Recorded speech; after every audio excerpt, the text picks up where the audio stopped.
The Thomas Frank era at Spurs begins now. Tottenham Hotspur have appointed Thomas Frank as their new head coach. Despite Ange Postecoglou bringing them silverware for the first time in decades, it was time to pass on the baton. That night in Spain felt like the start of something special, but football moves fast. Despite the European glory, Spurs' domestic form was all over the place. They had become the Robin Hood of the Premier League, take points from the big teams and give it to the weaker teams. So while Thomas Frank's appointment might seem strange, there were legitimate reasons for a change. And this isn't just a good appointment, it could be the beginning of something even better. Because while Thomas Frank might not be a flashy name, while he might not have a stacked trophy cabinet or global fame, what he does bring is stability. He quietly built one of the smartest and most overachieving clubs in England with Brentford. You look what Thomas Frank has done over the course of 7 highly successful years at Brentford, you can understand why Tottenham would be interested. Frank initially joined Brentford in December of 2016 as an assistant coach. And asked me if I wanted to be an assistant head coach for Dean Smith,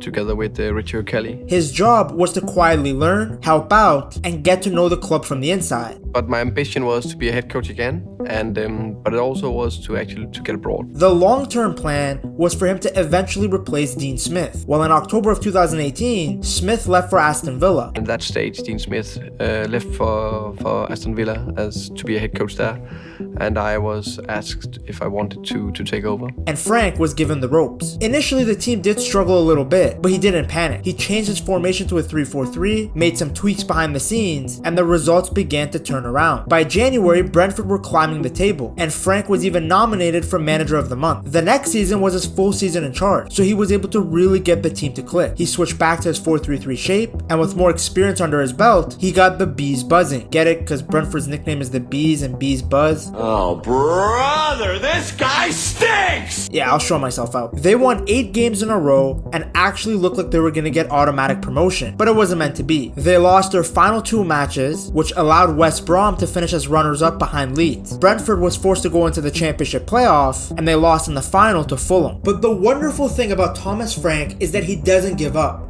He kept pushing to be better. By the end of October 2020, Thomas Frank had reached a big milestone, 100 matches in charge of Brentford. And it wasn't just about the total number. At that point, he had the highest win percentage of any Brentford manager who had coached that many games. So he wasn't just doing well, he was literally making history. That season, something special was happening. Brentford went on a 21-game unbeaten run in the league. In December alone, they won all 5 of their matches, and Frank was named the Championship Manager of the Month. The team was flying. They also made it to the semifinals of the EFL Cup, the first time in Brentford's entire history. Then in the league, they finished 3rd place once again, just like the season before. But this time, they weren't going to fall short. In the championship playoff semi-final, Brentford took on Bournemouth. They actually lost the first leg 1-0 and found themselves down 2-0 on aggregate just 5 minutes into the second leg. But this is the beauty of a Thomas Frank team. They don't go down without a fight. That Bournemouth game, the second playoff semi-final, when we're talking masterclass, that was a masterclass. After some rage on the touchline from the Danish manager, so I turned around,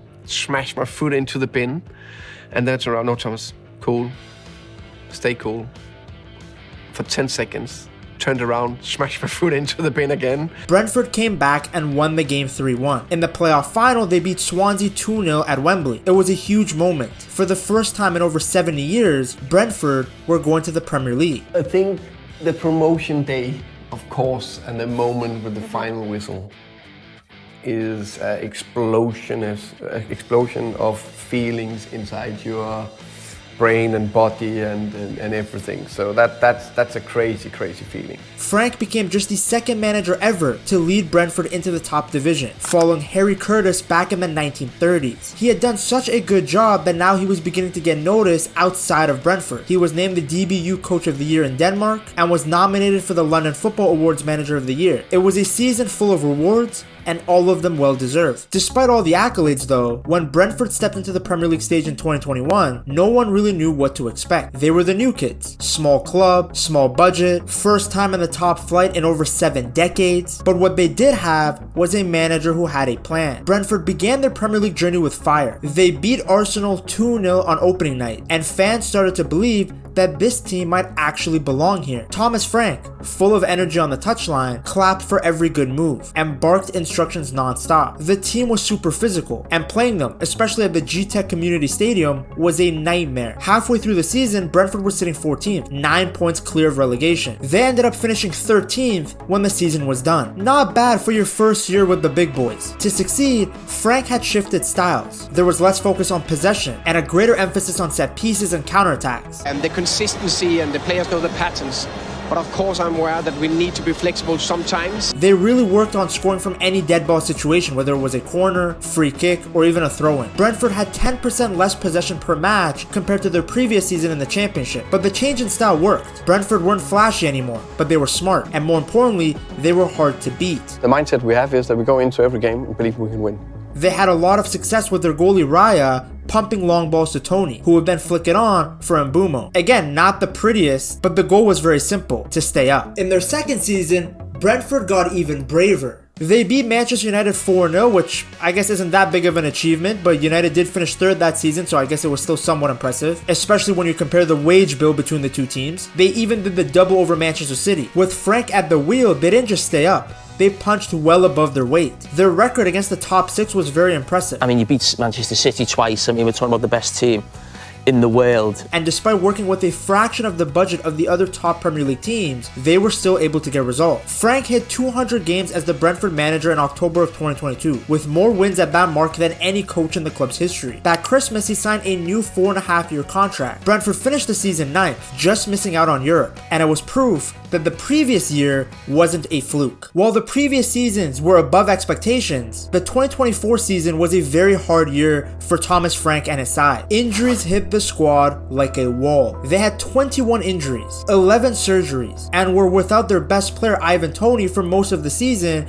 due to a betting ban. Yet still, Thomas Frank stayed calm. He never panicked. He never made excuses. He simply adjusted, gave chances to other players, and made sure that the team fought every week. Brentford ended up being safe with 4 games left to play. They finished 16th, but with 13 points clear of the drop. In many ways, surviving that season might have been one of the biggest achievements in Thomas Frank's managerial career. Going into the 2025 season, and what would become his final season at Brentford, Thomas Frank had one goal: to push his side towards the top half. Despite a smaller squad and more competition than ever, Brentford stayed in the race for a European place until the final weeks. Frank was nominated once again for the Premier League Manager of the Season. Very good season in some ways, fantastic season. I think we can be that positive. They finished 10th, capping off 4 full seasons in the Premier League with final positions of 13th, 9th, 16th, and 10th. That level of consistency with one of the league's lowest budgets is nothing short of remarkable. Thomas Frank had turned Brentford into the giant killers. They were always ready for a fight, and now he brings that same spirit to Tottenham. When Levy saw that Thomas Frank was overachieving so much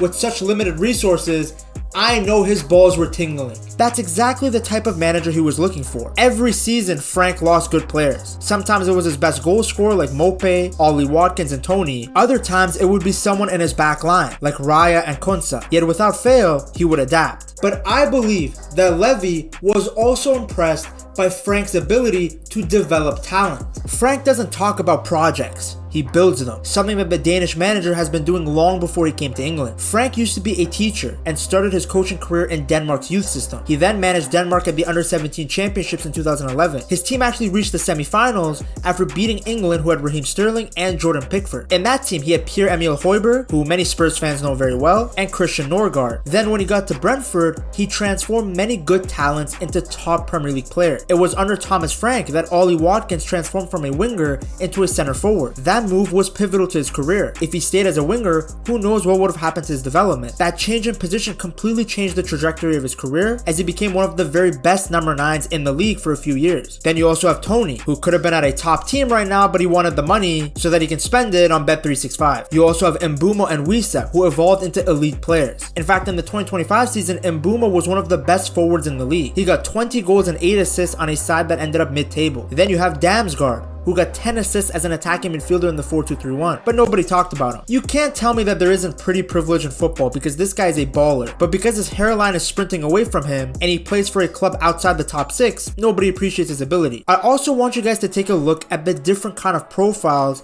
of players that have succeeded under the Danish manager. Mope, Toney, and Mbeumo are all different types of forwards. yet each of them were successful under Thomas Frank. He is a master of working with the tools available to him. Frank's flexibility is one of the biggest reasons why he has been able to get the best out of these players and why Brentford continued to overachieve. Not being able to make changes on the fly was an area of Ange's game that was heavily criticized. He always stuck with the 4-3-3 and rarely changed the style of play. Now, funny enough, Spurs won the Europa League final playing the opposite of Ange ball, but before that you already knew how Ange's side was going to play before the match was even kicked off. But that's not an issue for Thomas Frank. In his first few years in the Premier League, he switched between a 3-5-2 system and a 4-3-3. It was a 3-back but with aggressive wingbacks, so that the team would morph into a 5-back out of possession. Thomas Frank was moving like me in FIFA 14. The system worked, especially against teams that wanted to dominate possession like Man City, Liverpool, and Arsenal. I mean, that's it. It's not a secret. You play two systems, normally a back four, but when you play against the so-called top six or some of the bigger teams, you go to a back three. For example, their left wingback, Rico Henry, pushed forward and created multiple goal-scoring opportunities in their 2-1 win over City at the Etihad in November of 2022. He adjusts his setup to exploit the opponent's weakness. Something that, to be honest, Ange never really tried. Because again, think about it. Brentford got promotion to the Premier League through a possession style of play. They were in the top 5 for possession in each of Frank's 2 full seasons in charge in the Championship. His team also scored more goals than every other team in those campaigns. Especially here in the Championship where we were the dominant side. I think that 2 years in a row we scored the most goals in the Championship and were one of the most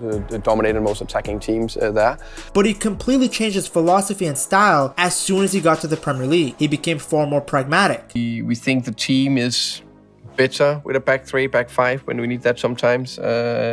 Going into a league that we know is maybe the toughest league in the world, and you know you need to be able to defend well. They went from dominating the ball to becoming a counter-attacking side. Look at this chart. It very much shows what Brentford's identity was. Go long, go fast, and play direct. In all 4 of their top flight seasons, they were one of the top 5 teams for the number of long passes that they played. Their peak came in the 2023 season, where 16.6% of their passes were hit long, often aimed at Ivan Toney. Thomas Frank is more flexible than your local hooker. In 2023, I saw him use a 3-4-3 with Wissa on the left, Josh Da Silva on the right, and Mbeumo as a right wing back and Toney up front. But then when Toney left, Frank changed his system up again. Initially, he started with a 4-3-3, but realized tweaks were needed, hence why, according to The Athletic, 4-2-3-1 was actually the most commonly used formation by the Dane in the 2025 season. Instead of long balls, he transitioned to having Damsgaard feeding through balls to the fast wingers, players like Wissa and Mbeumo, and it worked wonders. There was a reason both of these guys reached double figures. I believe the hope is that Thomas Frank can use his track record of developing talent to help the young stars of Spurs. Players like Berival, Archie Gray, and Mikey Moore can take the same leaps that we saw taken by Mbeumo, Wissa, and Toney. I can see him sticking with his 4-2-3-1 system and using Maddison where he was using Damsgaard. Maddison can offer an even higher level of technical quality and creativity in that position. Kulusevski works in that role too, but I could see Thomas Frank wanting to use the Swede's power more on the wing than through the middle. Then of course up top, Solanke is a great 9. He can play with his back to goal, but can also offer a threat in behind. He's not as dominant in the air as Toney was, but he arguably offers better technical play. Then for the double pivot, he has a wide range of players that he can choose from, between Bentancur, Bissouma, and Sarr. With this current roster, I doubt he uses a 3-back, and since Tottenham has more quality than his Brentford side, I don't see why he would want to. Although I do think Pedro Porro would cook as a right wing back. I personally think we are going to see a shift back to the way his Brentford team played in the Championship, because when you look at this chart right here, you can see that over time, his Brentford side was moving further towards a slow and intricate style, the same style that they used to get promotion to the Premier League. Now that Frank has more access to talent and money, I think he will try to have his sides keep the ball more. But the good thing is that he will also likely encourage his players to not be afraid of being direct. Under Ange, Tottenham played only short passes. Only Man City had less long passes played than Spurs. But under Frank, we could see elements of his Brentford side when it comes to putting long balls into the channels to create opportunities. And believe me, his strategy works. Look at where Brentford ranked in expected goals per shot. They make up 3 of the top 10 seasonal averages. So don't get it twisted. Frank's teams do not just hoof the ball for no reason. Then out of possession, his Brentford side didn't press all the time like Spurs did under Ange ball. Spurs, for example, were second in the Premier League when it came to pressures in the final third. Meanwhile, Brentford were 14th. team. This is actually a good sign to Spurs fans because a big reason for all their injuries was the high intensity pressing. The way Frank wants to see his team without the ball is far more sustainable, especially given how many competitions there are. Now, Ange and Thomas Frank aren't just different in their tactical styles. They also have very different personas. Thomas Frank is full of energy on the sidelines. He's not the kind of coach who just stands and watches. He shouts instructions, waves his arms, and claps when his team breaks through an opponent's press. He's always in motion, talking to his assistants, pointing things out, and sometimes even pulling out a tactics board during breaks to show his players exactly what he wants. Ange was more composed and relaxed. Only when he was completely livid would you see him being animated on the touchline. Frank also prepares for every match in detail. Reportedly, he even planned his substitutions before the game started. And in that plan A, I got 5 subs planned. But while he's very tactical, he also has that fire in him. In a match against Wolves in January of 2022, Frank was so upset after the final whistle that he confronted João Moutinho and Ruben Neves. The ref gave him a yellow, and Frank simply said, "You may as well show me the second yellow," and he got sent off. But despite these fiery moments, he's usually pretty calm after a loss. He stays composed and thoughtful, unlike Ange, who at times let his frustration turn into drama. When Brentford won, Frank would reportedly enjoy a glass of red wine, and no matter what happened, win or lose, he had one rule: the team gets 24 hours to feel the emotion. Then after that, it's back to work. Although I don't know if he can keep up this rule with how many games Spurs are playing. When you have 3 matches in the span of 5 days, you don't really have 24 hours to cool down. Frank also built a strong culture at Brentford. He had one clear rule: no egos, no troublemakers. He called it his no dickheads policy. And you mentioned the no dickheads policy. What is a dickhead? A dickhead is, what you can say, it's difficult to explain, but definitely a person that don't care about his teammates or staff members. For him, a player's personality mattered just as much as their skills. That balance of belief and respect was the heart of his leadership. Now, the biggest question with Thomas Frank is whether he can handle the pressure and attention that comes with managing a big club like Tottenham. The season will be very busy. Spurs have qualified for the Champions League, which means that they'll be playing a lot more games. In fact, in the 2025 season, Spurs played 17 more matches than Brentford. On top of that, Frank has never managed in a major European competition before. The only experience he has is a few early qualifying games with Brøndby, so this will be a big step up for him. His coaching style worked wonders at Brentford, but at Spurs, it might need some changes to keep up with the higher expectations and busier schedule. The good thing is, he has a player like Kulusevski in his team. To see just how underrated the Swede is, you have to check out this video right here.